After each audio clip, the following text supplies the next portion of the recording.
दोस्तों, एक बार माता लक्ष्मी और भगवान विष्णु क्षीर सागर में शैया पर विश्राम कर रहे थे। तभी देवी लक्ष्मी भगवान विष्णु से पूछती है, प्रभु, किस श्राप के कारण स्त्रियों को मासिक धर्म की पीड़ा सहन करनी पड़ती है?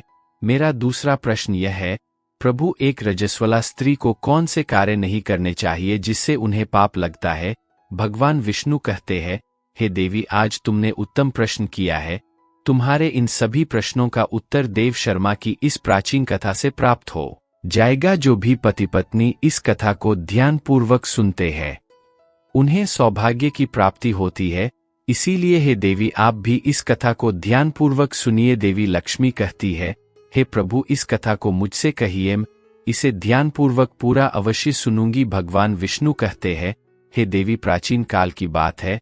मध्य देश में एक अत्यंत शोभायमान नगरी थी। उस नगरी में देव शर्मा नाम के ब्राह्मण रहा करते थे। देव शर्मा को समस्त शास्त्रों और वेदों का ज्ञान था। वह परम बुद्धिमान तथा धर्म कार्य में तत्पर रहता था। सभी वर्णों के लोग उन्हें बड़ा सम्मान देते थे। वे प्रतिदिन यज्ञ, दान, धर्म तथा संध्या उपासना किया करते थे। बंधु बांधव तथा धन संपत्ति से संपन्न थे। देव शर्मा की पत्नी का नाम भावना था। वह भी अत्यंत गुणवान तथा पतिव्रता, धर्म का पालन करने वाली स्त्री थी। फिर एक दिन देव शर्मा ने अपने घर पर सत्यनारायण की पूजा रखी और सभी ब्राह्मणों को स्वयं जाकर निमंत्रण दिया। नगर में निवास करने वाले समस्त मनुष्यों को उसने पूजा के लिए तथा भोजन के लिए बुलाया। फिर पूजा के दिन समस्त ब्राह्मण उसके घर पर पधारे। देव शर्मा ने सभी ब्राह्मणों का विधिपूर्वक पूजन किया और उनका आदर सत्कार किया। फिर उसने अपने परिवार, बंधु बांधव तथा अनेक दीन और भूखे लोगों को भोजन कराया। इस प्रकार से सभी को भोजन कराकर और पूजा संपन्न करके जब वह ब्राह्मण अपने घर के द्वार के सामने खड़ा रहा, तब उसने देखा कि उसके घर के सामने एक कुतिया और बैल बात कर रहे थे। उस ब्राह्मण ने उस कुतिया और बैल की पूरी बात सुनी तो उसे बड़ा आश्चर्य हुआ। वह कुतिया और बैल उसके माता पिता ही थे, जो पिछले जन्म के पाप के कारण इस जन्म में कुतिया और बैल बन गए थे। तब वह ब्राह्मण मन ही मन सोचने लगा, यह दोनों तो साक्षात मेरे माता पिता ही है, जो मेरे घर पर पशु बनकर आए हैं। किस कारण से इन दोनों को प्राणियों का शरीर प्राप्त हुआ? अब इनके उद्धार के लिए मैं क्या करूं? इस प्रकार विचार करते हुए उस ब्राह्मण को रात भर नींद नहीं आई और वह रात भर भगवान का स्मरण करते हुए सोच विचार करने लगा। उसने सोचा, मेरे माता पिता की मुक्ति का उपाय केवल मुनि वशिष्ठ जी ही बता सकते हैं। इसीलिए सुबह होते ही देव शर्मा से मुनि वशिष्ठ जी के आश्रम पर पहुंच गया। आश्रम पर आते ही मुनि वशिष्ठ जी ने देव शर्मा का स्वागत किया। वशिष्ठ जी कहने लगे, हे ब्राह्मण, आज किस कारण से आपका हमारे आश्रम में आगमन हुआ है? आप दुखी दिखाई पड़ते हो। आपके दुख का क्या कारण है, बताओ। देव शर्मा कहता है, हे मुनिवर, आपको प्रणाम है। आज मेरा जन्म सफल हुआ है। हे मुनीश्वर, आज मैं आपके पास एक शंका लेकर आया हूँ। कृपया आप ही मुझे इस दुख से बाहर निकाल सकते हैं। मैं अत्यंत दुखी और दुर्बल हो गया हूँ। वशिष्ठ जी कहते हैं, हे ब्राह्मण, दुख ना करो। तुम्हारी जो भी शंका हो निसंकोच होकर पूछो, अवश्य तुम्हारी शंका का समाधान करूंगा। फिर देव शर्मा कहता है, हे मुनिवर, कल मैंने अपने घर पर भगवान विष्णु का पूजन किया तथा अनेक ब्राह्मणों को और भूखे लोगों को भोजन कराया। विधिपूर्वक भगवान का पूजन किया। फिर मेरे द्वार पर एक कुतिया और एक बैल आ गया। दोनों मेरे घर के सामने खड़े होकर बात कर रहे थे। सबसे पहले कुतिया उस बैल से इस प्रकार से कहने लगी, हे स्वामी, आज जो घटना घटी उसे सुनिए। हमारे पुत्र के घर में ब्राह्मणों के भोजन के लिए जो दूध रखा था, एक सांप ने उस दूध के बर्तन में अपना विष उगल दिया था, जिसे देखकर मुझे बड़ी चिंता होने लगी। उसी दूध से भोजन बनने वाला था। अगर सभी लोग उस दूध को खा लेते तो उनकी मृत्यु हो जाती। इसीलिए मैंने उस बर्तन में से सारा दूध पी लिया। जब बहू की दृष्टि मुझ पर पड़ी तो उसने मुझे खूब पीटा, जिससे मेरा अंग भंग हो गया। मुझे बहुत पीड़ा हो रही है। इसी कारण से मैं लड़खड़ाते हुए चल रही हूँ। मुझे यह पीड़ा सहन नहीं हो रही है। कुतिया की बात सुनकर वह बैल बहुत दुखी हुआ और वह खुद का वृतांत सुनाने लगा। हे प्रिय, अब मैं तुम्हें मेरे दुख का कारण सुनाता हूँ। मैं पूर्व जन्म में इस ब्राह्मण का पिता था। आज इस ब्राह्मण ने सभी लोगों को भोजन कराया, किंतु इसने मेरे सामने घास तक नहीं डाली और ना ही मुझे जल पिलाया। इसी कारण से बहुत दुखी हो गया हूँ। फिर देवशर माँ कहने लगा, इस प्रकार से अपने माता पिता को कुतिया और बैल के रूप में ऐसा बोलते हुए देखकर मुझे बड़ा दुख हो रहा है। मुझे रात भर नींद नहीं आ रही है। हर क्षण मुझे चिंता सता रही है। मैंने कभी कोई पाप नहीं किया है, हमेशा धर्म के कार्य किए हैं, फिर भी मेरे माता पिता को ऐसे कष्ट झेलने पड़ रहे हैं। इसी कारण से आज मैं आपके पास आया हूँ। कृपया आप अपनी योग शक्ति से पता करके मुझे बताइए किस कारण से मेरे माता पिता की ऐसी दुर्दशा हुई है और उनकी मुक्ति के लिए मुझे कौन सा कर्म करना चाहिए। फिर मुनि वशिष्ठ ध्यान लगाते हैं और उस ब्राह्मण के माता पिता के पूर्व जन्म के कर्मों को देखते हैं और देव शर्मा से कहने लगते हैं, देव शर्मा, तुम्हारे माता पिता ने पिछले जन्म में घोर पाप किया है, उसी पाप के कारण आज उनकी ऐसी दुर्दशा हुई है। देव शर्मा कहता है, हे गुरुदेव, किस पाप के कारण मेरे माता पिता की दुर्दशा हुई है, कृपया विस्तार से बताइए, मैं जानना चाहता हूँ। फिर ऋषि वशिष्ठ कहते हैं, हे ब्राह्मण देवता, तुम ध्यान से सुनो। यह बैल जो तुम्हारे पिता है, यह पिछले जन्म में कुंडी नगर के श्रेष्ठ ब्राह्मण रहे हैं। इन्होंने एक दिन एकादशी का व्रत करके भोजन किया था। एकादशी के व्रत के दिन इसने दान धर्म भी नहीं किया। इसने द्वार पर आई गायों को कभी भोजन नहीं खिलाया। इसने अपने पितरों का श्राद्ध भी विधिपूर्वक नहीं किया। तुम्हारे पिता ने पिछले जन्म में मासिक धर्म के दौरान ही तुम्हारी माता के साथ संबंध बनाया था और इसी पाप के कारण इसे इस जन्म में बैल का रूप प्राप्त हुआ है।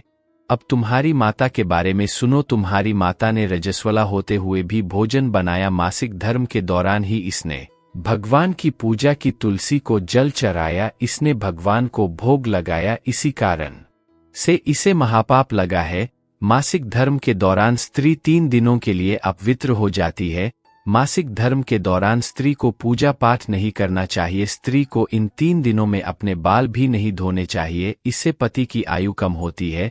मासिक धर्म के दौरान पेड़ पौधों को स्पर्श न करे। रजस्वला स्त्री के साथ संबंध भी नहीं बनाना चाहिए। जो पुरुष रजस्वला के साथ संबंध बनाता है उसे ब्रह्मा हत्या का पाप लगता है। जो रजस्वला के वस्त्रों को स्पर्श करता है उसे भी पाप लगता है। रजस्वला स्त्री के शरीर में 3 दिनों तक ब्रह्मा हत्या का पाप निवास करता है और चौथे दिन ही वह स्नान करके पवित्र हो जाती है। चौथे दिन स्नान करने के पश्चात रजस्वला स्त्री को अपने पति का मुख देखना चाहिए, अन्य किसी पुरुष का मुख नहीं देखना चाहिए। यदि पति समीप न हो तो सूर्यदेव के दर्शन करने चाहिए। गुरु वशिष्ठ कहते हैं, हे ब्राह्मण, इसी पाप के कारण तुम्हारे पिता को बैल और तुम्हारी माता को कुतिया का जन्म प्राप्त हुआ है। देव शर्मा कहता है, हे मुनीश्वर, अब आप मुझे मेरे माता पिता की मुक्ति के लिए उपाय बताइए। वशिष्ठ जी कहते हैं, हे ब्राह्मण, तुम किसी भी अमावस्या के दिन अपने माता पिता की मुक्ति के लिए श्राद्ध तर्पण करो और दान धर्म करो, गाय की सेवा करो और गौ माता को मिष्ठान खिलाओ और अपने माता पिता की मुक्ति के लिए भगवान से प्रार्थना करो। फिर ब्राह्मण वही करता है और फिर उसके माता पिता को समस्त पापों से मुक्ति मिलती है। भगवान विष्णु माता लक्ष्मी से कहते हैं, हे देवी, मैंने तुम्हें रजस्वला स्त्री को कौन से कार्य नहीं करने चाहिए इस विषय में बता दिया है। अब मैं तुम्हें बताता हूँ किस कारण से स्त्री को मासिक धर्म से गुजरना पड़ता है। सत्य युग में कालकेय नाम से प्रसिद्ध दानव हुआ करते। दानव होने के कारण उनका स्वभाव उग्र था और वे हमेशा ही युद्ध करने के लिए तत्पर रहते थे। फिर एक दिन सभी दानव वृत्रासुर के साथ मिलकर स्वर्गलोक पर चढ़ाई करने लगे। उन असुरों के पास भयंकर शक्तिशाली अस्त्र थे जिसका देवता सामना ना कर सके और भागकर ब्रह्मदेव के पास चले गए। फिर ब्रह्मदेव ने उन्हें असुरों को परास्त करने का उपाय बताते हुए कहा, हे इंद्र, तुम इसी क्षण महदधीच के पास जाओ। वे उनके शरीर की हड्डियों से तुम्हें अस्त्र शस्त्र प्रदान करेंगे। उन्हीं अस्त्रों का प्रयोग करके तुम वृत्रासुर का वध कर सकोगे। फिर सभी देवता महर्षि दधीच के आश्रम पर जाते हैं और उन्हें प्रार्थना करके अस्त्र प्रदान करने की विनती करते हैं। फिर संसार के कल्याण के लिए महर्षि दधीच अपने शरीर की हड्डियों से अस्त्र शस्त्र निर्माण करते हैं। उन्हीं अस्त्रों में से एक वज्र नाम का अस्त्र होता है जिसे देवराज इंद्र धारण कर लेते हैं। फिर देवता गण वृत्रासुर के साथ युद्ध करने के लिए निकल जाते हैं। देवताओं और दानवों के बीच भीषण युद्ध होता है। फिर देवराज इंद्र और वृत्रासुर आमने सामने आ जाते हैं। दोनों के बीच भीषण युद्ध होता है और फिर देवराज इंद्र अपने वज्र का प्रहार करके वृत्रासुर को मार डालते हैं। उस दानव वृत्रासुर की मृत्यु होते ही उसके शरीर से ब्रह्मा हत्या बाहर निकलती है और इंद्र का पीछा करने लगती है। फिर वह ब्रह्मा हत्या इंद्र के शरीर में प्रवेश कर लेती है। जिससे इंद्र को ब्रह्मा हत्या का पाप लगता है। देवराज इंद्र ब्रह्मदेव के पास जाते हैं और उनसे ब्रह्मा हत्या से छुटकारा दिलाने के लिए कहते हैं। फिर ब्रह्मदेव उस ब्रह्मा हत्या को इंद्र के शरीर से निकलने की आज्ञा देते हैं और वह ब्रह्मा हत्या इंद्र के शरीर से बाहर निकलकर ब्रह्मदेव से कहने लगती है, हे परमपिता, अभी तक मैं वृत्रसुर के शरीर में निवास कर रही थी क्योंकि उसने अनेक ब्रह्मा हत्याएं की थी। जब इंद्र ने उसकी हत्या की तो मैं इंद्र के शरीर में वास करने लगी। अब आप ही मुझे कोई उचित स्थान दीजिए जहां पर रह सकूं। फिर ब्रह्मदेव कहते हैं, हे ब्रह्मा हत्या, मैं तुम्हें उचित स्थान देता हूं। फिर ब्रह्मदेव ने ब्रह्मा हत्या के 4 भाग किए और कहा है, ब्रह्मा हत्या तुम्हारा 1/4 भाग अग्नि के भीतर रहेगा। जो भी मनुष्य अग्नि को आहुति नहीं देगा तुम उसके शरीर में प्रवेश कर लेना। तुम्हारा दूसरा 1/4 भाग जल के भीतर रहेगा। जो भी जल में थूकेगा अथवा मल मूत्र का त्याग करेगा तुम उसके शरीर में प्रवेश करोगी। फिर तीसरा 1/4 भाग पेड़ पौधों और भीतर रहेगा। जो भी मनुष्य अकारण ही वृक्षों को काटेगा उसे भी ब्रह्मा हत्या का पाप लगेगा। फिर ब्रह्मदेव ने अप्सराओं को बुलाया और कहा है, अप्सराओं, इस ब्रह्मा हत्या का 1/4 भाग तुम ग्रहण करो। अप्सराएं कहने लगी, है प्रभु, आपकी आज्ञा से हम इसे ग्रहण करने के लिए तैयार है, किंतु हमें भी इससे मुक्ति का कोई उपाय बताइए। फिर ब्रह्मदेव कहने लगे, है अप्सरा, जो भी पुरुष रजस्वला स्त्री के साथ संबंध करेगा उसके अंदर यह ब्रह्मा हत्या प्रवेश कर जाएगी। इस प्रकार से ब्रह्मा हत्या के 4 भाग हुआ। भगवान विष्णु कहते हैं, हे देवी, इस प्रकार से मैंने आपको स्त्री के रजस्वला होने के पीछे की कथा और रजस्वला स्त्री को कौन से कार्य नहीं करने चाहिए आदि के विषय में बता दिया है। मां लक्ष्मी कहती है, हे प्रभु, आज आपने मुझे बहुत ही महत्वपूर्ण ज्ञान दिया है। मैं भी आपको वचन देती हूँ, जो भी स्त्री मासिक धर्म के दौरान पूजा पाठ करेगी, पति के साथ संबंध रखेगी, उसके घर में मैं प्रवेश नहीं करूंगी। तो दोस्तों, इस प्रकार से मासिक धर्म के दौरान स्त्रियों को यह कार्य नहीं करने चाहिए। अगर ये वीडियो अच्छी लगी तो वीडियो को लाइक जरूर करें, कमेंट में जय श्री हरि विष्णु अवश्य लिखें, साथ ही चैनल को सब्सक्राइब करें। आप सभी का धन्यवाद।